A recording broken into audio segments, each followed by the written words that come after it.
Hey guys, welcome back to our channel TechTube. Today in this video I'm going to show you guys how you can manage payment method on your Netflix.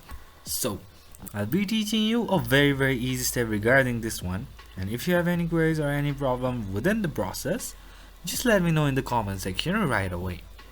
And now without any further delay, let's just get started. So firstly, what you need to do is just go to your Netflix app, or you can go to your Netflix website and then just log in with your account. Once you do that, just choose the profile that you use to watch the Netflix, and then after doing that, you'll be over here in this page. From here, just go to top right corner where you'll find your profile option and then go to setting.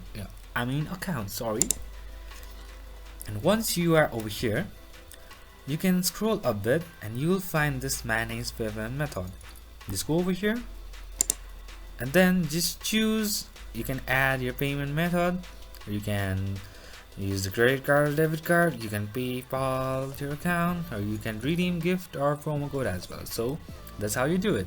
So that's pretty much, guys. That's how you do it. I hope this video is helpful for you guys. So thank you for watching our video, guys. If you like our video, please leave a like and do not forget to subscribe our channel, and also hit the bell icon so you never miss an update from us. If you have any queries, just let me know in the comment section right away, and I'll see you guys again in our next video. Till then, stay safe guys. Thank you for watching.